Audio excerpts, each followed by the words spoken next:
Hello, everybody, and welcome to our session. I'm Catherine, the Corporate Communications Director here at Launchmetrics, and I'm so glad to have you with us this afternoon, and welcome to Performance, the first virtual summit organized by Launchmetrics to discuss brand performance in fashion, luxury, and the beauty industries.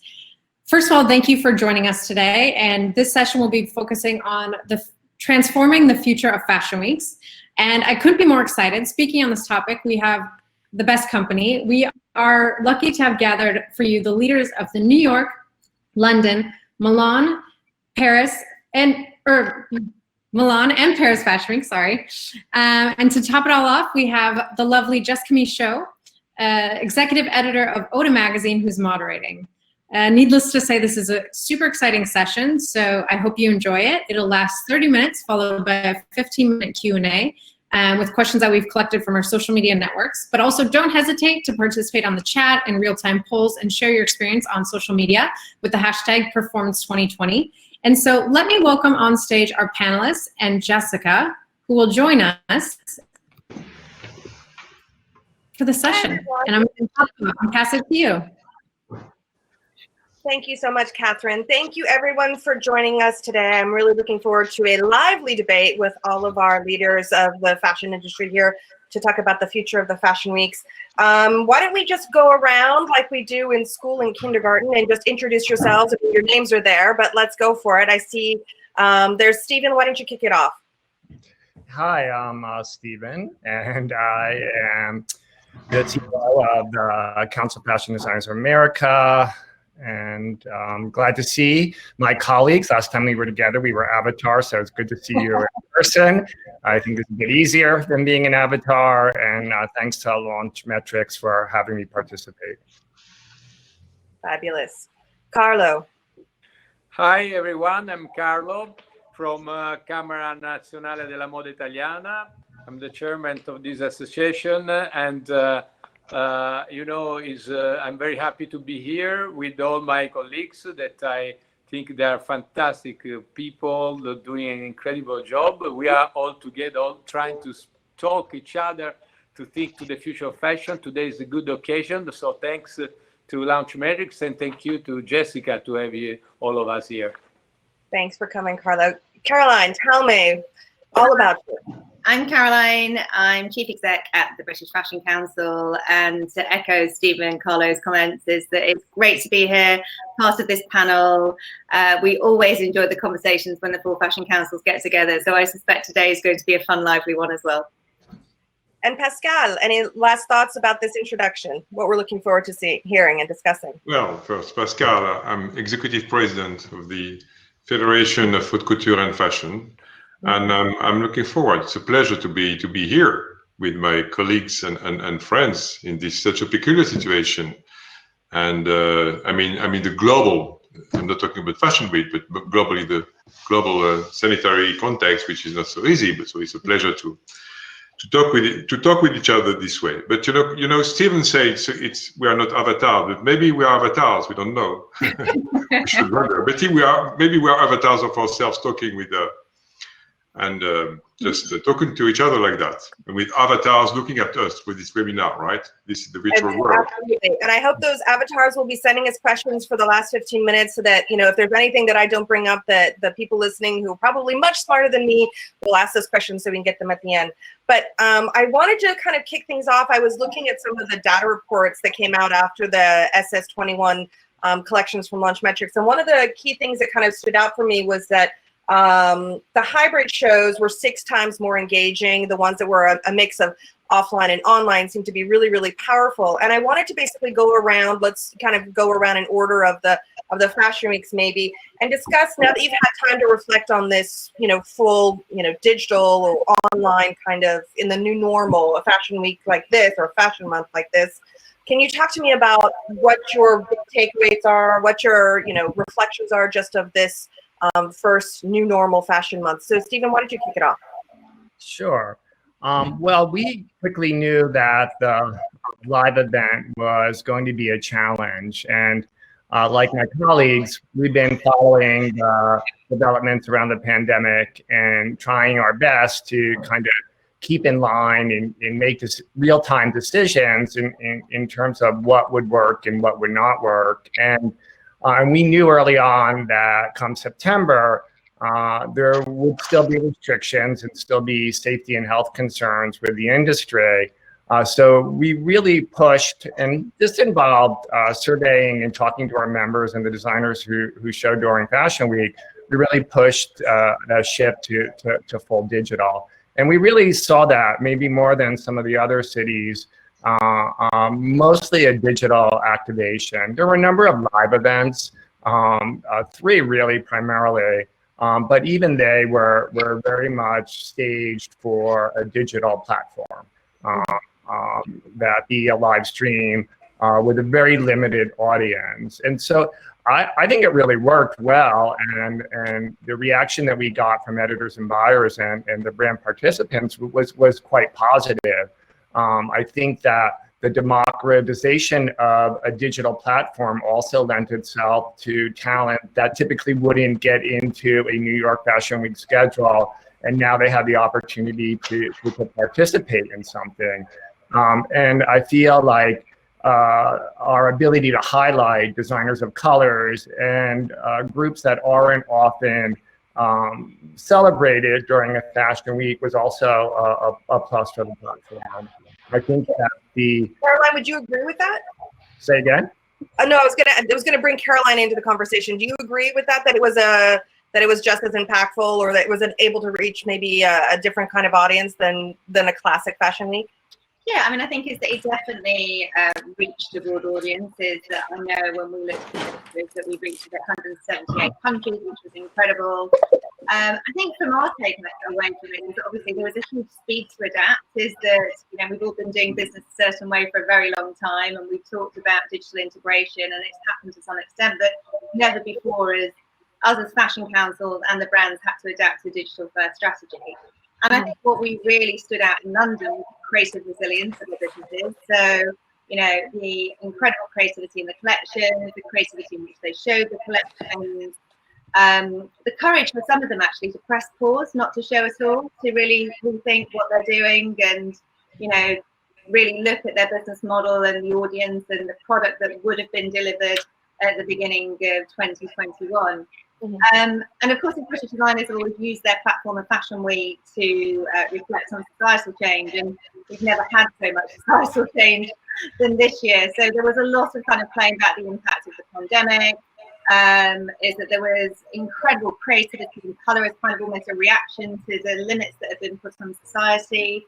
There was a lot of conversation, debate around Black Lives Matter, heroing frontline workers, and I think all of that combined actually made it feel very motivating when we had sort of a strong period of lockdown, not really experiencing creativity on that scale before us, that it sort of brought a level of hope. And I think is that we needed that at that point in the world. We definitely need it again soon. So the impact was amazing, but I know we're going to talk a bit later around the pros and cons of physical and digital. Absolutely. Well, Carla, one of the things that I heard, from those who attended, who actually were able to come and go to Milan Fashion Week, the few, international press that were able to come over from Europe specifically, that there was a mix, more, you and Pascal, there was more of a mix of digital and physical, at least like more appointments and things like that. Can you talk a little bit about what you were trying to achieve with your Fashion Week that maybe is a slightly different than maybe what Caroline and Steve were doing?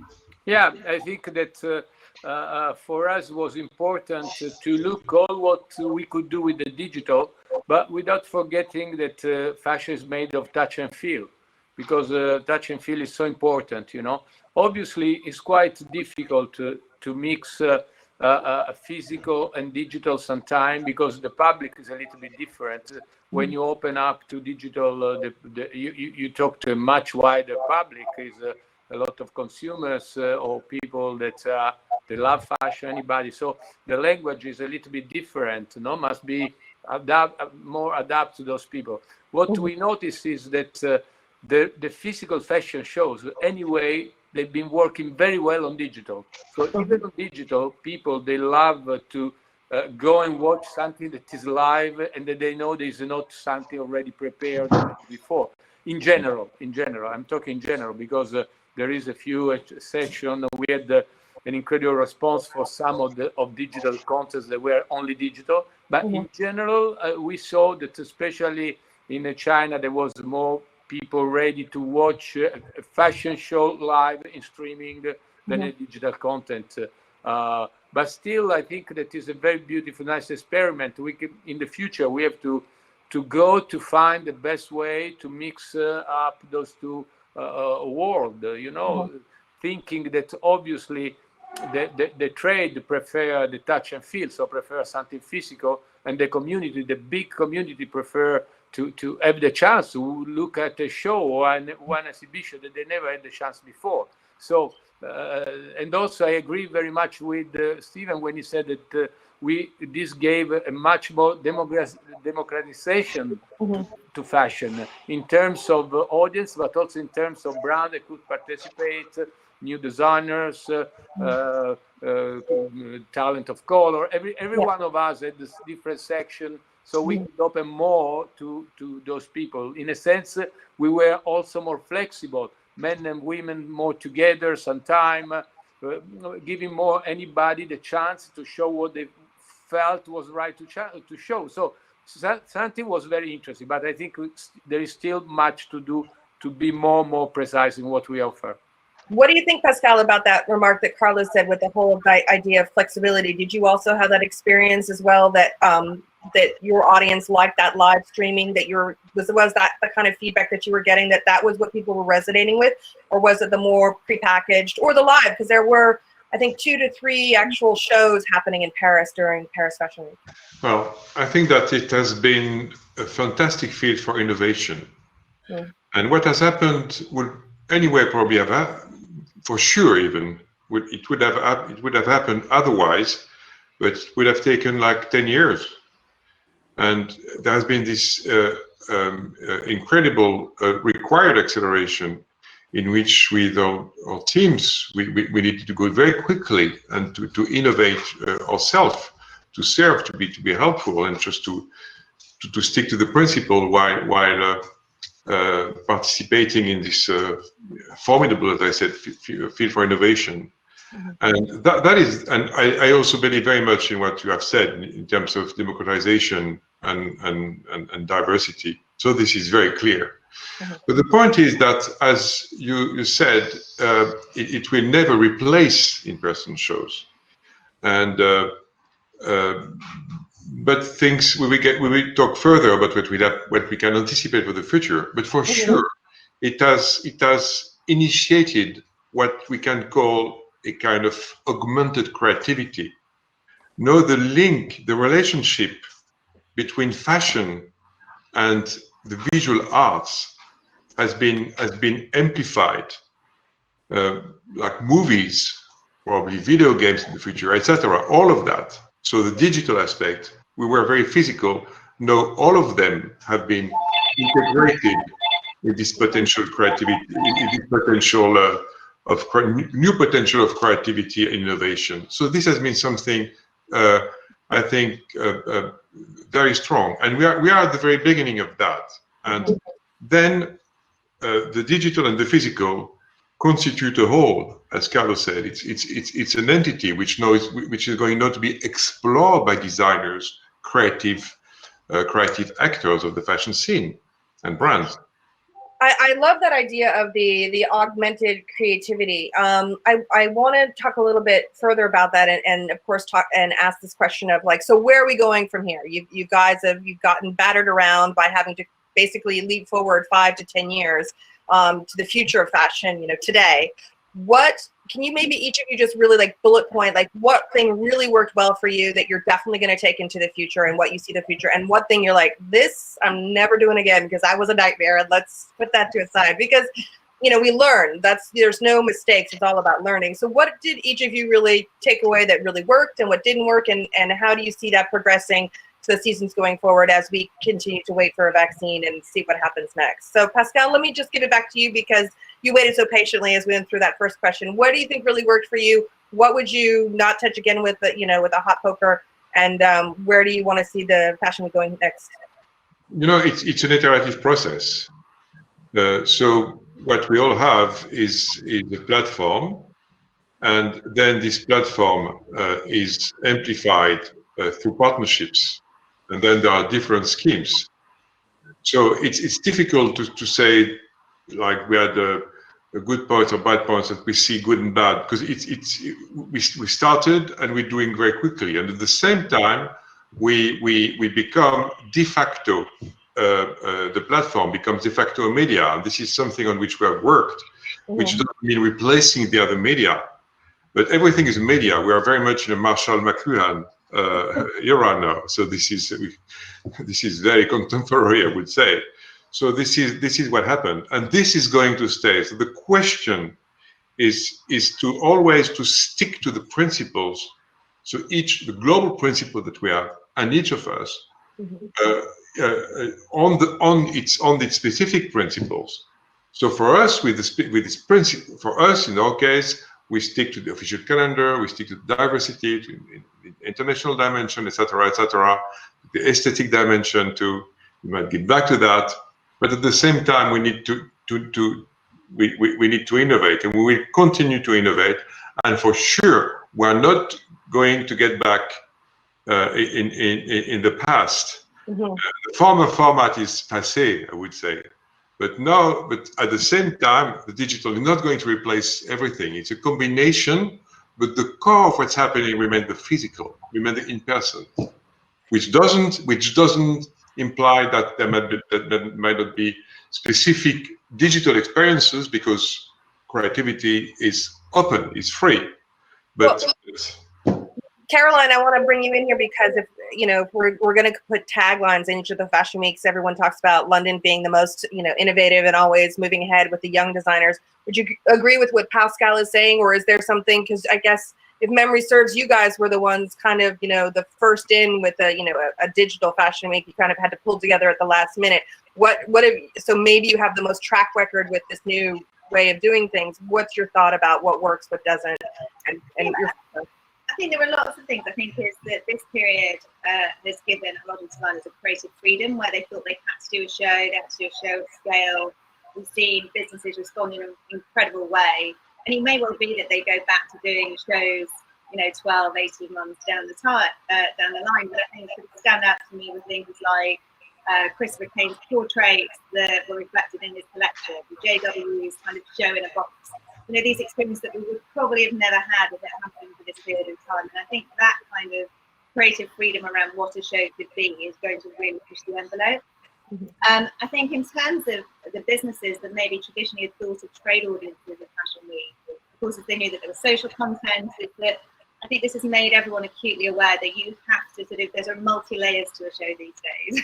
There's one way you're talking to consumers, there's one way you're talking to a trade audience, what's the purpose, what's the message you want to get across, is that how do you engage those audiences, and how when you do return to physical, and I do agree there's a complete outcome of the show where you've got sort of that deadline of creativity, the lights, the music, the styling, sort of the experience, the staging, that is very, very difficult to bring to life in a digital environment. But I think is that even when we go back to that, there will be these multi-layers, which will just make Fashion Week all the more engaging. And I think as businesses as well are reflecting what kind of business they want to be for the future, and how particularly the smaller businesses are focusing more on how they pivot to build their direct-to-consumer businesses, the consumers are going to become all the more important as well. That idea of going, open to all genders, is very much that message of inclusivity within the fashion industry. All of those influences from this year, I very much hope will stay, because I think is that they certainly portray the fashion industry in a better light and set us up to be an industry that's fit for the future. Carlo, I know that you, when we were right before everything, changed and the world flipped on its axis with the coronavirus and the pandemic, that last Fashion Week, Asia already couldn't come into, the Asian contingent couldn't come in because they were facing the coronavirus before the rest of us in Europe. And you had created a whole platform just for the Asian buyers and journalists, overnight. So you, kind of like Caroline, had to put things together at the last minute. But you mentioned earlier also this question of language. So talk to me a little bit about that, and what you found worked and didn't work, and what you were struggling with. And again, you think that this is going to be a hybrid going forward, and that we won't be going back, like Pascal mentioned, to the old way of doing things? Yeah. What you mentioned was happening in February, like a few days before the beginning of our fashion week, we got the news that China was locked down and nobody would have come. We also to face, because I think is a part of this discussion today, the fact that China is very heavy weighing on the consuming of high quality clothing today. All the brands we showing during our fashion week, they sell between 30 and 40% to China or to Chinese consumers. So this is also something we have to face. We had to face that in February in a week. So not having all those people coming, we had to invent something, and we create a platform very fast. Then we change the platform after. Now it's much more organized and well evoluted. But at the time we had like 5 days a week to organize everything and to bring the fashion week to China. So we organized this story, China, we are with you. A platform in China was very successful because from zero we arrived to 17 million Chinese watching people register in our live room. So it was an incredible success because people, they were in lockdown, wanted to see fashion. So it was really surprising for all of us, this experiment. But was showing us some clear direction that we have to face that country, we have to face that area of the world, and that area of the world has also different language. It's much more open to all the digital areas. As Pascal said, we are starting a new revolution that is about communication, revolution in communication. What we did those last season is just a beginning. We have to, even ourselves, me, Steven, Carlo, and Pascal, we have to understand well which is the potential, what is the good and the bad. You said what's good, what's bad. Difficult to say today, For sure, we know that we have to melt in a better way everything. For sure, we know that we don't have to lose the value of a high quality product that we make. We have to show those products. We don't have. Sometimes the digital is going to flat everything in an image that is not really round, that does not really make you understanding about the work behind how you make something. So we have to work more in this idea how to bring fashion more real. There is a lot to do for me, but the communication is completely different. It's a revolution in communication for the next 2 or 3 years for sure. Steven, I wanted to bring you into the conversation. Do hit me up with your highlights and things you would never do again. But I also wanted to bring in, because Carlo was mentioning about communication and the way we're going to do it, is because we also saw a number of fashion houses that just went, you know what, I'm not even going to go on your fashion week. I'm going to do it when I can get it together, especially with all of the constraints of maybe not getting products in time, et cetera, et cetera. So you're seeing people like a Michael Kors, or other brands like Raf Simons, for example, or Tory Burch, deciding to do something completely different outside of the fashion week. So what is your thinking about that? Do you think we're going to see more brands just kind of going out on their own, or will there be a, moment of, reckoning where everyone's going to realize that there's a focus on your fashion week at this moment and you need to show at that time? Well, we've always kind of push the idea that brands should do what's best for them. And that's always held true even when they show a collection.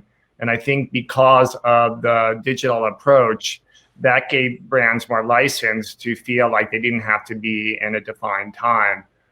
I think that was great. That was something Michael felt in terms of showing a collection that he felt would be closer to consumer purchase. And then in some instances, brands who pushed back, they just weren't ready.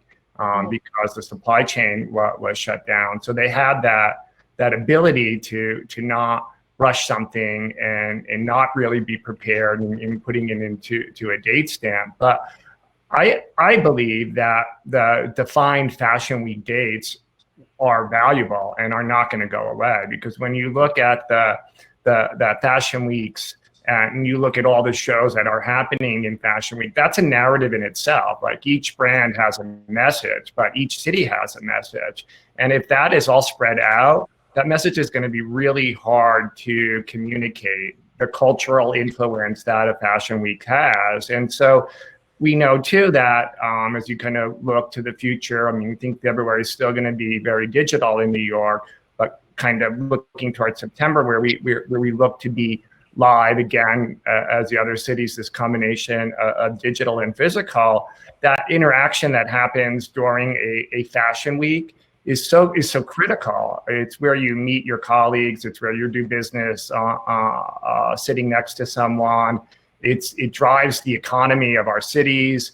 It's a cultural event. And so I don't think we'll ever not have those defined dates. But what we will have, and this is something that is a good result, the license for brands to kind of show outside. You know, to your earlier question just about what worked and didn't work, I would agree with Pascal that there was this kind of creative arts, this filmmaking and this collaboration. And I think that worked for a lot of brands, but for some brands it didn't work because remember, it's about business. It's about showing a collection. It's about editors writing about that collection and buyers buying that collection. And we'll have to be careful that we're not becoming filmmakers and telling a narrative where the clothes don't really become featured or the focused character or show the purpose of that film. And on the flip side of it, which was something we really kind of pushed for brands, was it's okay just to put flat pictures up and a lookbook, but that seemed to kind of go flat as well. So there's something in the middle there that I think, and certainly like if you're like an LVMH brand, you have perhaps a different kind of budget than an independent American designer has. And so there's the challenge of budget, but I think there's something in between that. And the other thing I think for us that we felt was important digitally was to have the schedule still, like Monday was whoever, Tuesday, time-wise, and the feedback we got from editors was like, they appreciated that, but they really kind of wanted to maybe tap in at their own schedule and not feel so beholden to having to be somewhere. So the question is, how do you retain that kind of framework of dates of a fashion week, but also give the flexibility of timing of shows and presentations within that framework? That's a really great point, that idea of more flexibility and people to, because again, you have people who are watching it in Asia, people who are waking up in California, and to everybody having to be on at the same time. I know that was a big challenge for Miu Miu to get all of those celebrities from around the world at the same time watching their show. It was very complicated to do that live. Caroline, I did want to ask you, because this is one of the things that, you know, Carlos mentioned and Steven as well, was this idea of some things going flat and some things not. Do you feel like that this sort of physical digital mix actually helps the smaller designers kind of come up and compete on the same level? I guess it's not the right word, but as the bigger brands, because I'm also thinking of some of the fashion shows, if you weren't a front row guest, like the lucky few, you could actually see some of the details. When you had really beautiful video, you could go in and zoom in and see a bag in a way, or the shoes even, because if you're lucky enough to have a fifth row seat, all you can see sometimes are the heads. So I mean, are we seeing this? Is it almost better for the smaller brands? Is it a better thing to have this new way of doing things? Is it even out the playing field? I think in some ways it did allow a more even playing field. Obviously, the budgets are still the big definer. And so an example of that would be is that Burberry obviously did their incredible show in London, which was set in a beautiful forest, live streamed on Twitch and other platforms. Really brilliant engagement. But we also had one of our young designers, Pro Farzaneh, who did a show in a field. And when you put them side by side, is that they actually have similar impact, is that you get to see the whole collective together.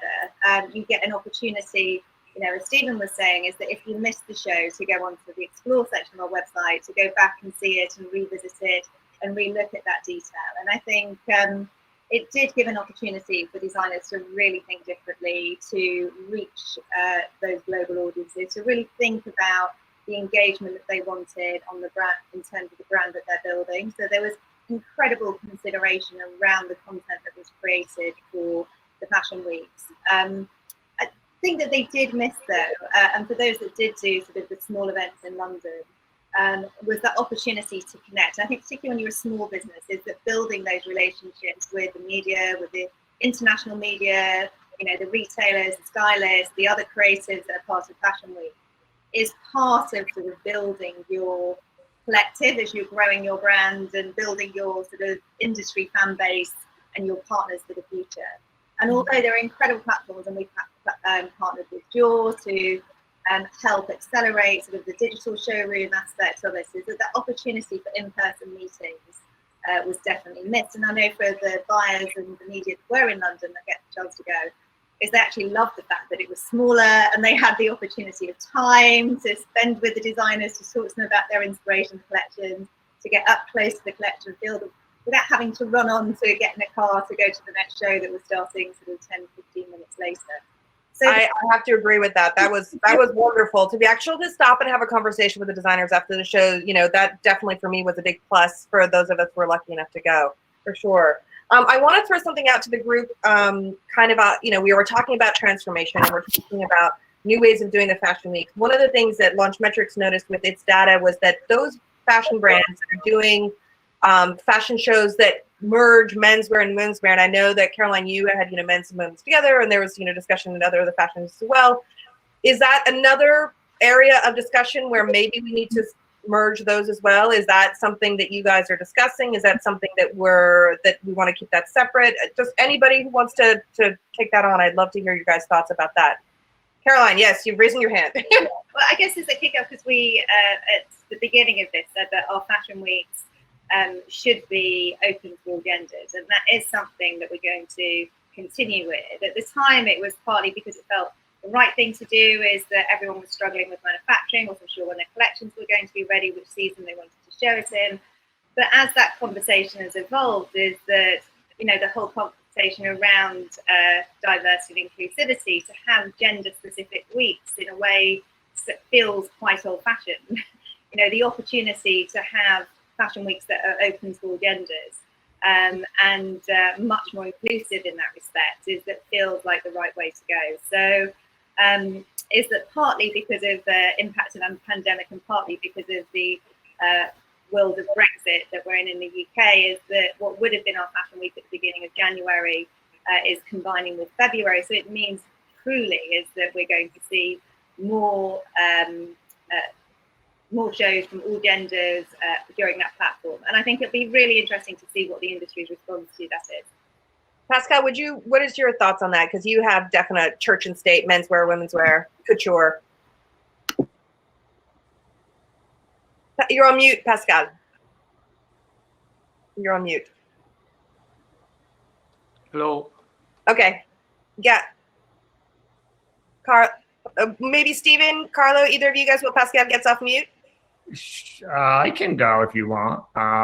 We never had a well-established men's fashion week. And so for us, the idea of combining men's shows into women's, and as Carolyn described, it does feel old-fashioned to have gender shows, makes sense. I mean, I think the upcoming season is easier because the markets are closer. It's the next season that's harder, I think, because typically a men's fashion week is in June or July, and then that's when the market is, and then the women's is September, October. So really by that time, the men's show in that season is really just more of a marketing push and not really connected to the selling period. But I would say the combination of the two makes sense, and we know already Michael Kors and Ralph Lauren and other big brands have combined the men's into the women's shows, and I think it's great for a brand because it tells the brand story better.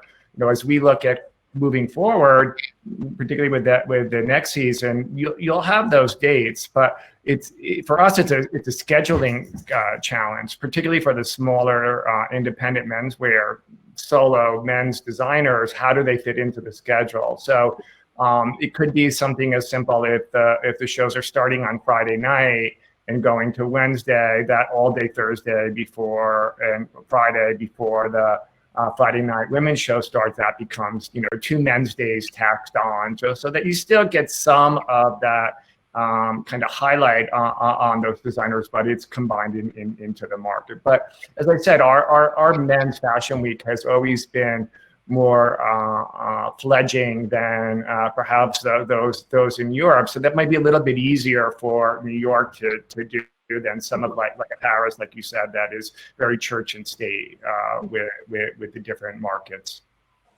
Pascal. Yeah, if I can add something Yes. to Steven, it's true what he says. In Europe, we have a strong, for example, in Italy, we have a strong men's fashion, no? Also in terms of industry and everything. And they need to show in a certain time for deliveries and everything. On Plaza, some of the brand, big brand, they have the same team that they make men and women, and they wouldn't be able sometimes to deliver a proper men's and women collection at the same time. So what we did was to be flexible in a sense that in January is a men's fashion week, but you can show also women if you want, or collection that men and women, some young designer, they prefer to show in January for delivery season, men and women. And in February is for sure women collection, but if you want to show some genderless, you can show also in February. So I think what we are trying to do is to be flexible, but to still keep the two rules of the men's and women's, because our brand they require it, and the industry. Pascal, you're still on mute. I'm so sorry. But probably it's not him. It's not from the, because we don't manage the mute. Probably it's from the. I don't know why Pascal is muted. He was wonderful earlier. I have no access to your mute button. Could somebody from the staff work on that? Because I am not seeing. Oh, he's bounced off. Okay, so I'm going to come back to you, Carlo, because I gotta because we're running into the last 5-10 minutes here. So Raffaele Napoleone sent a question, and he said, I agree that the digital will not replace the physical presentation, but what will be the future of the 4 fashion weeks in 2021 and 2022, assuming that the pandemic will be over, hopefully, in the next 18 months? Which will be the right timing of shows of the collections due to the delay in sampling, production, selling, and distribution of the clothing and accessories? Are we going to be seeing a shift in the dates and the way we do this? I mean, are we going to still be talking about seasons?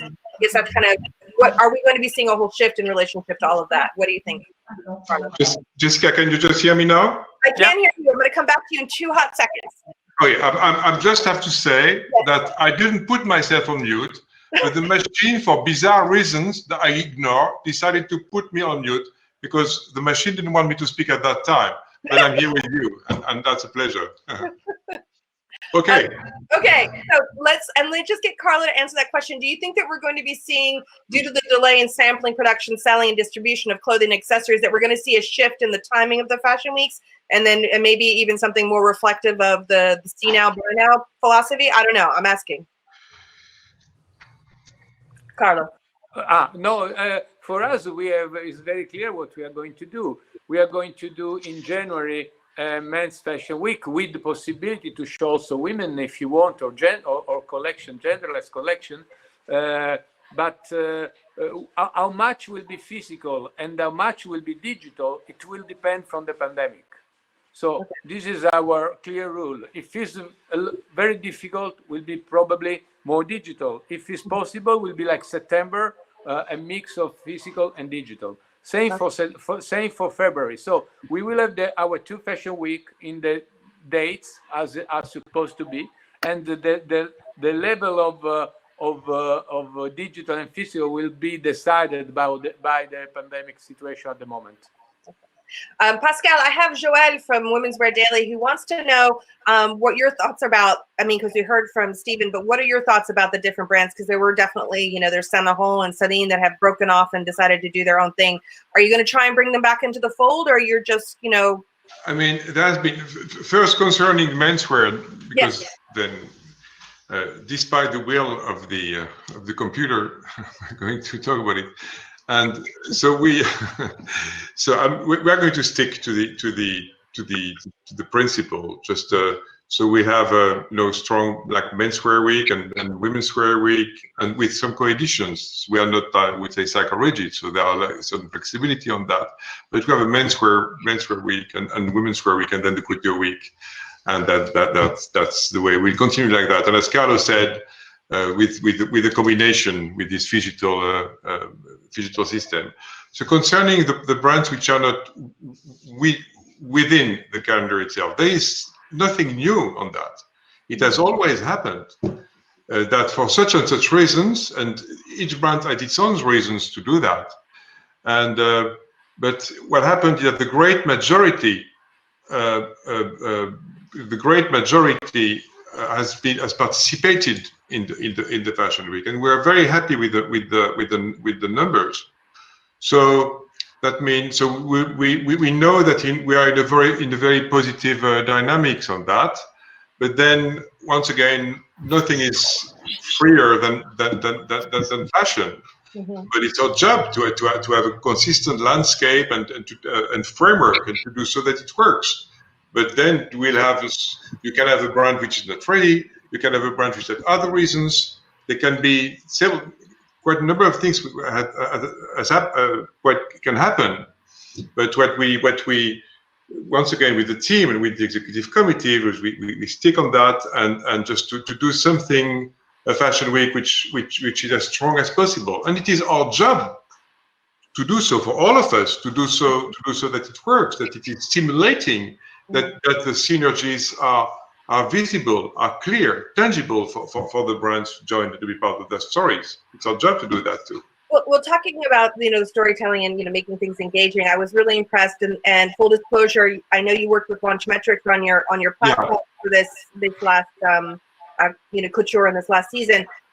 You kind of became like a media entity as well. I mean, you had interviews, you had and all of you guys, you all worked on this. What was that like to almost become a media entity on top of your day job of running a Fashion Week? You mean why did you do that way? Just become a media and so on, right? The question, yeah. So can you hear me again? I have a problem. Fine. I'm just stressful with that much. No, it was natural. As soon as we would show the videos, the films on the platform, we would say, oh, if we do only that, people will get bored. It's not the same thing. In the digital world, we don't see the same thing, and we don't live the same experience as the physical experience, which is so important. And as Steven talked about that, of being with each other, the community, the professional community with each other. I know it's more open, but then if we just make shows and then full stop, it's just like the television in 1946, you see, maybe 7. So we had to do something. We don't want people to get bored. They will love the shows, and then they will be disappointed. So we have to give some. When we work, as you say, we launched Launchmetrics. We worked on that, and we said, okay, we have to make some events. We've got to have a magazine which corresponds to what we do, and then we work with the media. We don't want to add or to compensate anything. We just want to be like ourselves in doing that, and that was, I can tell you, very, very, very stimulating. And then we thought we might want to say, okay, the houses can be very much present here, our members and the houses, participating houses, and then this is a great category, you see. And then why don't you make concerts and so on? We didn't make many, but I mean. You see, and then the magazine, and then I'm not going to tell you that it was a collective cognitive process leading naturally to the fact of doing something which was, I would say, both fun and also useful for professionals, and helping the brands and the people looking at the platform to know more, to get more like information. And linked to what you say, also to brands with this great exposure, the young brands and all the brands are the same, we're equal. So that's one side of fashion democracy again, right? Yes, I love fashion democracy. And I'm so glad, Steven, that you made it back for me to just thank all of you for joining in this roundtable. I think we're supposed to wrap up at the 45-minute mark. So I just wanted to thank each of you. I really hope that everyone enjoyed the Performance Summit experience that Launchmetrics put on for all of us here. And follow the links that you've received in your emails to jump to the next session. And I just want to thank each of you so much for taking the time to speak to me. It's been enlightening. I know it's the beginning of a big adventure going forward. We'll see how this all evolves, but I've just got to tip my hat to each of you because it's been impressive how you've been able to engage people both online and offline. The shows that I wasn't able to attend, I felt like I was there with you via the digital, and that's all thanks to your hard work. And those that I was physically at, boy, I enjoyed it immensely. So thank you so much, and I will see you at the shows. Thanks, Jess. See you soon. Thank you. Bye, Thank you, everyone. Jessica. Bye.